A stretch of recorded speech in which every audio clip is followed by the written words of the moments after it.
ಕುಮಾರಸ್ವಾಮಿ ಅವರಿಗೆ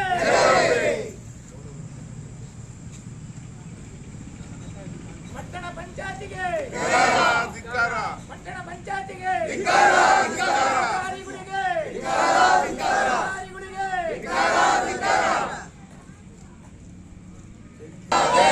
ಬೇಕೇ ಬೇಕು ನ್ಯಾಯ ಬೇಕು ಎಲ್ಲಿಯವರೆಗೂ ಹೋರಾಟ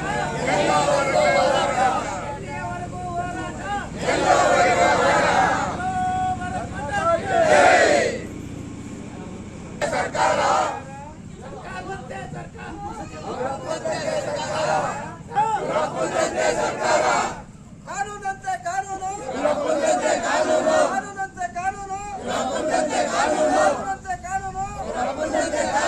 ಬರೋಬ್ಬರ ಪದಾಕೆ ಅಧಿಕಾರವಂತೆ ಅಧಿಕಾರ ಅಧಿಕಾರವಂತೆ ಅಧಿಕಾರ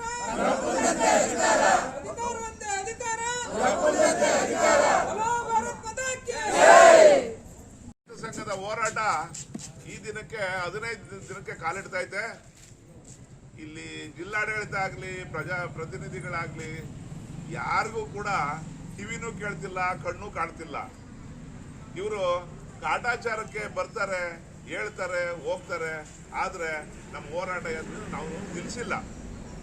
ಇವರು ಬರೇ ಆಶ್ವಾಸನೆಗಳನ್ನ ಕೊಡೋದು, ಹೇಳೋದು, ರಾತ್ರಿ 9 ಗಂಟೆಗೆ 10 ಗಂಟೆಗೆ ಬರೋದು, ಯಾರು ಇಲ್ದಾಗ ಇವರು ಒಂಥರ ಕಳ್ಳರ ತರ ಬಂದು ಕಳ್ಳರು ಹೋಗೋ ತರ ಈಗ ನಮ್ಮ ಇಲ್ಲಿ ನಡೀತಾ ಇದೆ. ಆದ್ರೆ ನಾವು ಯಾವುದೇ ಕಾರಣಕ್ಕೂ 15 ದಿನ ಅಲ್ಲ 15 ತಿಂಗಳಾಗ್ಲಿ ನಾವು ಈ ಹೋರಾಟವನ್ನು ನಿಲ್ಲಿಸಲ್ಲ. ಆಮೇಲೆ ಈಗ ಮಳೆ, ಚಳಿ, ಇನ್ನೊಂದು ಎಲ್ಲದರಲ್ಲೂ ನಾವು ಸೊಳ್ಳೆ ಕಾಟದಿಂದ ನಾವು ನೋಯ್ತಾ ಇದ್ರು ಈ ಪ್ರಜಾಪ್ರತಿನಿಧಿಗಳಿಗೆ ಆಗ್ಲಿ, ಅಧಿಕಾರಿಗಳಿಗಾಗ್ಲಿ ಯಾರಿಗೂ ಕೂಡ ಇದ್ರ ಬಗ್ಗೆ ಕಿಂಚಿತ್ತು ಅವ್ರಿಗೆ ಒಂದು ಅಭಿಮಾನ ಇಲ್ಲ. ನಾವು ಇಲ್ಲಿ ಮಳೆಯಲ್ಲಿ ನೆನೀತಾ ಇದ್ದೀವಿ, ಒಂದು ರೂಮ್ ಕೊಡಿ ಅಂತ ಕೇಳ್ಕೊಂಡ್ವಿ. ಆದ್ರೂ ಕೂಡ ಅವರು ಹೇಳಿರ್ಬೋದು, ಆದ್ರೂ ಕೊಟ್ಟಿಲ್ಲ ನಮ್ಗೆ. ಅವರು ನಮ್ಗೆ ಕೊಟ್ಟಿಲ್ಲ. ಶಾಸಕರು ಹೇಳೋಗಿದ್ದಾರೆ ಅಂತ ಹೇಳಿದ್ರು, ಆದ್ರೆ ನಮ್ಗೆ ಕೊಟ್ಟಿಲ್ಲ. ಇಲ್ಲಿವರೆಗೂ ಅವರು ಯಾವುದೇ ಕೀ ಆಗ್ಲಿ, ಒಂದು ರೂಮ್ ಆಗ್ಲಿ ಕೊಟ್ಟಿಲ್ಲ ನಮ್ಗೆ. ಅವ್ರಿಗೆ ಧಿಕ್ಕಾರ ಇರ್ಲಿ.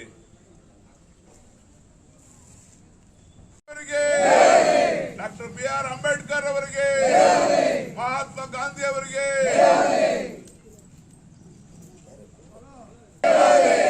ಕರ್ನಾಟಕ ರಾಜ್ಯ ರೈತ ಸಂಘಕ್ಕೆ, ಕರ್ನಾಟಕ ರಾಜ್ಯ ರೈತ ಸಂಘಕ್ಕೆ.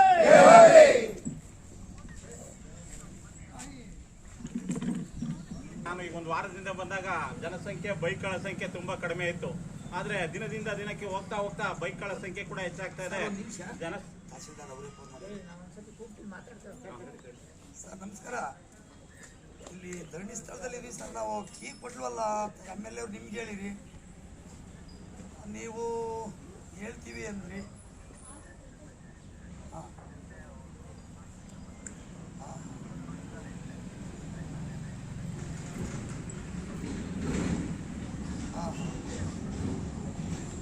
ಈಗ ಇವತ್ತು ಕೀ ಕೂಡ ಕೇಳಿ ಸರ್. ಮನೆ ಇಲ್ಲಿ ಹುಳಿಯಾರಲ್ಲಿ ನಿಮ್ಮ MLA ಹೇಳಿದ್ರಿ, ಎಲ್ಲ ದೇವಸ್ಥಾನದವರು ಕಾಳು ಕಡ್ಡಿ ಸಹಾಯ ಮಾಡಿದ್ದಾರೆ. ಸರಿ ಸರ್, ಆಯ್ತು.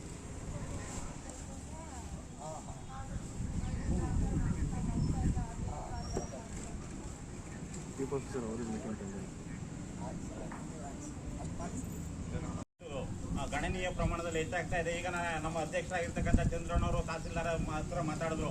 ತಹಸೀಲ್ದಾರ್ ಹೆಂಗೆ ಅಂದ್ರೆ ಈಗ ಮಾತಾಡಿ ಹೊಂದಿದ್ದಾರೆ, ಇನ್ನೊಂದ್ಸರಿ ಇದು ನೆನೆಸ್ಕೋಬೇಕು ಅಂದ್ರೆ ಅವ್ರಿಗೆ ತಲೆ ಮೇಲೆ ಒಂದು ಕೊಡಬೇಕು. ಅಂದ್ರೆ ಈ ಕಿವಿಲ್ ಕೇಳ್ತಾರೆ, ಈ ಕಿವಿಲ್ ಬಿಡ್ತಾರೆ. ಈ ರೀತಿ ಏನು ಬೀಸೋ ದೊಣ್ಣೆಗೆ ತಲೆ ತಪ್ಪಿಸ್ಕೊಂಡ್ರೆ 100 ವರ್ಷ ಆಯಸ್ಸು ಅಂತಾರಲ್ಲ, ಹಾಗೆ ತಹಸೀಲ್ದಾರ್ ಅವರು ಮನಸ್ಸು ಮಾಡಿದ್ರೆ, ತಹಸೀಲ್ದಾರ್ ಮತ್ತೆ ಶಾಸಕರು ಮನಸ್ಸು ಮಾಡಿದ್ರೆ ವಿತಿನ್ 24 hours 24 ಗಂಟೆ ಒಳಗೆ ಈ ಸಮಸ್ಯೆ ಮುಗಿದೇ ಹೋಗೋದು. ಆದ್ರೆ ಏನು ರೈತ ಸಂಘದವ್ರು ಚಂದ್ರಣ್ಣ ಫೋನ್ ಮಾಡ್ತಾರೆ, ಅವಾಗ ಅವ್ರಿಗೊಂದು ಸಮಜಾಯಿಸಿ ಉತ್ತರವನ್ನು ಕೊಟ್ರೆ ಈ ಸಮಸ್ಯೆ ಸಾಲ್ವ್ ಆಗ್ಬೋದು. ಇಲ್ಲ ಮಾಡ್ಕೊಳ್ರಿ. ನಮ್ಮ MLA ಬಗ್ಗೆ ಮಾತಾಡ್ಬೇಕು ಅಂದ್ರೆ MLA ಒಳ್ಳೆ ವ್ಯಕ್ತಿ. ಆದ್ರೆ ನಾವು ನೋಡ್ತಾ ಇದೀವಿ, ಹಳ್ಳಿಗೆ ಹೋಗ್ತಾ ಇದೀವಿ, ಮನೆ ಬಾಗಿಲಿಗೆ ಮನೆ ಭಾಗ ಅಂತೇಳಿ ಕಾರ್ಯಕ್ರಮವನ್ನ ಮಾಡ್ತಾ ಇದ್ರೆ ಅದರಿಂದ ಎಷ್ಟು ಯಶಸ್ಸು ಸಾಧನೆ ಆಗ್ತಾ ಇದೆ ಅಂತಕ್ಕಂಥದ್ದು ನಮಗೆ ತಿಳಿದಿಲ್ಲ. ಈಗ ನಾವು ಈಗ 15 ದಿನಕ್ಕೆ ಕಾಲಿಟ್ಟು ಮುಷ್ಕರವನ್ನ ಮಾಡ್ತಾ ಇದ್ದೇವೆ. ಆದರೆ MLA ಅವರು ಬಿಡುವಿನ ಸಮಯ ಮಾಡಿಕೊಂಡು ಒಂದು ದಿವಸ ಕೂಡ ಬಂದು ಸಮಗ್ರವಾಗಿ ಉಳಿಯಾರಿನ ಸಮಸ್ಯೆ ಏನು ಅಂತ ಹಳ್ಳಿಗಳಲ್ಲಿ ಕೇಳ್ತಾ ಇದ್ರೆ ಉಳಿಯಾರಿನಲ್ಲಿ ಸಮಸ್ಯೆ ಎದ್ದು ಕಾಣಿಸ್ತಾ ಇದೆ. ಈ ಸಮಸ್ಯೆ ಗೊತ್ತಿದ್ರು ಕೂಡ ಒಂಥರ ಮೂಕ ಪ್ರೇಕ್ಷಕರಾಗಿ ದಿನವನ್ನ ತಳ್ತಾ ಇದ್ದಾರೆ ಅಂತಕ್ಕಂಥದ್ದು ಒಂದು ರೀತಿ ನಾಚಿಕೆಗೇಡಿನ ಸಂಗತಿ ಅಂತ ಹೇಳಿ ನಾನಾದ್ರೂ ಕೂಡ ಭಾವಿಸ್ತೇನೆ. ಈ ಒಂದು ನಿಟ್ಟಿನಲ್ಲಿ ನಾನು ನೋಡಲಿಕ್ಕೆ ಹೋದಾಗ MP ಅವ್ರ ಬಗ್ಗೆ ಮಾತನಾಡಬೇಕು. MP ಅವರು ನಾನು ಜನಸಾಮಾನ್ಯರಿಗೆ ಸ್ಪಂದಿಸ್ತಕ್ಕಂಥ ವ್ಯಕ್ತಿ ಅಂತ ಹೇಳಿ ಹೇಳ್ತಾರೆ. ಆದ್ರೆ ಬಹಳಷ್ಟು ಅವರು ಒಂದು ಮಾತನ್ನ ಹೇಳ್ತಾರೆ ಸಭೆ ಸಮಾರಂಭಗಳಲ್ಲಿ, ಮುಂದಿನ 5 ವರ್ಷಕ್ಕೆ ನಾನು ಮತ್ತೊಂದು ಕ್ಷೇತ್ರಕ್ಕೆ ಹೋಗ್ತೇನೆ. ಯಾಕಪ್ಪ ಅಂದ್ರೆ 50 ವರ್ಷದ ಒಂದು ಕೆಲಸವನ್ನ ನಾನು 2 ವರ್ಷದಲ್ಲಿ ಮಾಡಿದ್ದೇನೆ ಅಂತ ಹೇಳ್ತಾರೆ. ಆದ್ರೆ ನಾವು ತಿಳ್ಕೋಬೇಕು, ನಾವು ಏನ್ ಮಾಡಿದ್ದಾರೆ, ನಮ್ಗೆ ರೈಲು ಯೋಜನೆಗಳನ್ನ ಮಾಡಿರ್ಬೋದು, ಆದರೆ ರೈತ ವ್ಯಕ್ತಿಗಳಿಗೆ ಅವ್ರು ಏನ್ ಮಾಡಿದ್ದಾರೆ ಅಂತಕ್ಕಂಥದ್ದನ್ನ ನಾವು ಯೋಚನೆ ಮಾಡಬೇಕಾಗ್ತದೆ. ಈ ನಿಟ್ಟಿನಲ್ಲಿ ಈ ಒಂದು ಮುಷ್ಕರವನ್ನ ಮಾಡ್ತಕ್ಕಂಥ ಹೋರಾಟವನ್ನ ಮಾಡ್ತಕ್ಕಂಥ ವಿಚಾರ ಅವ್ರ ಗಮನಕ್ಕೆ ಬಂದಿರ್ತಾರೆ.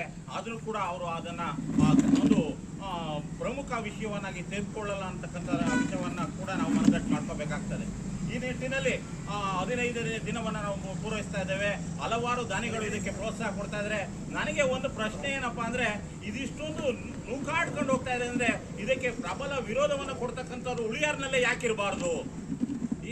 ಈ ಒಂದು ಸಮಸ್ಯೆ ನಮ್ಮ ಮನಸ್ಸಿನಲ್ಲಿ ಕಾಣ್ತದೆ. ಅಂದ್ರೆ ಸ್ಟ್ರೈಕ್ ಮಾಡೋರು ಮಾಡ್ತಾ ಇರ್ಲಿ, ನಾವು ಅದಕ್ಕೆ ತಡೆಗೋಡೆಯಾಗಿ ನಿಲ್ತಕ್ಕಂಥ ಕೆಲಸವನ್ನ ಕೂಡ ಕೆಲವು ಪಟ್ಟಭದ್ರ ಹಿತಾಸಕ್ತಿಗಳು ಇವ್ರನ್ನಲ್ಲಿ ಮಾಡ್ತಾ ಇದ್ದಾರೆ ಅಂತ ಕೂಡ ವಿಚಾರ ನಮ್ಮ ಮನಸ್ಸಿನಲ್ಲಿ ಉದ್ಭವ ಆಗ್ತದೆ.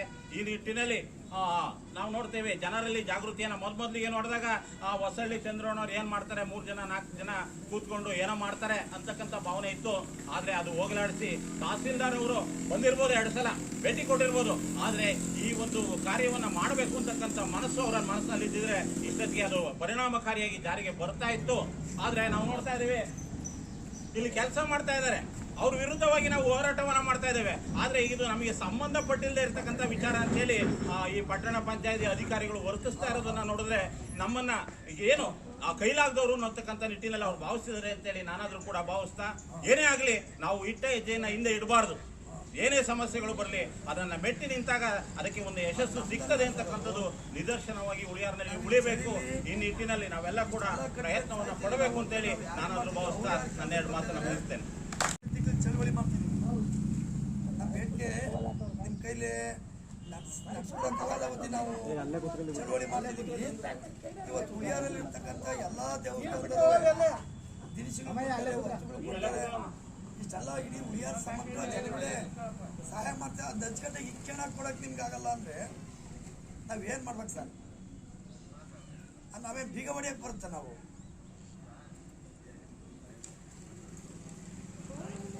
ಚೀಫ್ ಆಫೀಸರಿಗೆ ಬುದ್ಧಿ ಇದೆ ಸರ್, ಅವ್ರಿಗೆ ಅಲ್ಲ, ಅವರಿಗೆ ಬುದ್ಧಿ ಇದೆ ಸರ್, ಅವ್ರಿಗೆ ಆಫೀಸರೇ ಕೊಡಬೇಕು ಇರಬಹುದು. ನನ್ಗೊಂದು ಕಟ್ಟೆ ಕೊಡ್ಲಿಲ್ಲ ಅಂದ, ಆಯ್ತು ಆಯ್ತು ಆಯ್ತು ಮಾತನ್ನು ಕೇಳಬೇಕು ಅಂತ ಇಷ್ಟಪಡ್ತೀವಿ. ಏನಿಲ್ಲ, ಈಗ ರೋಡ್ನ ನಡೀತಾ ಇರೋ ಸಂತೆ ಬಹಳಷ್ಟು ಇಕ್ಕಟ್ಟಿನ ಪರಿಸ್ಥಿತಿ ನಡೀತಾ ಇದೆ. ಇಲ್ಲಿ ಯಾವುದೇ ಥರದ್ದಾಗಲಿ ಒಂದು ವ್ಯವಸ್ಥೆ ಇಲ್ಲ. ಎಲ್ಲ ಗಾಡಿಗಳು ಡೈಲಿ ಏನಿಲ್ಲ ಅಂದ್ರೂ 700-800 ಗಾಡಿಗಳು ಓಡಾಡ್ತವೆ. ಓಡಾಡೋದಕ್ಕೆ ಭಾಳ ಇಕ್ಕಟ್ಟಾಗುತ್ತೆ. ದಿನ ಒಂದು ಓಡಾಡಿ ಗುರುವಾರ ದಿನ ಏಕ್ದಮ್ ಅವ್ರು ಬಂದ್ ಮಾಡೋಕ್ಕೆ ಅವ್ರಿಗೆ ಜಾಗ ಇರಲ್ಲ, ಬಂದು ಅವ್ರಿಗೆ ಇಕ್ಕಟ್ಟನ್ನ ಸಿಕ್ಕಾಕಂತಾರೆ. ಅದು ದೊಡ್ಡ ಗಾಡಿಯವರಿಗೆ ಗೂಗಲ್ ಹಾಕೊಂಬತ್ತಾರೆ, ಏಕ್ದಮ್ ನಮ್ಮ ರೋಡೇ ತೋರಿಸುತ್ತೆ. ಇಲ್ಲಿ ಬಂದು ದೊಡ್ಡ ಗಾಡಿಯವ್ರು ತಿರುಗಿಸ್ಕೊಳಕ್ಕಾಗಲ್ಲ. ದಯವಿಟ್ಟು ಸಂತೆನ ಸ್ಥಳಾಂತರಿಸಬೇಕಾಗಿ ಮೊದೊಮ್ಮೆ ಕೇಳ್ಕೊಳ್ತಾ ಇದ್ದೀವಿ. ಕರ್ನಾಟಕ ರಾಜ್ಯ ರೈತ ಸಂಘಕ್ಕೆ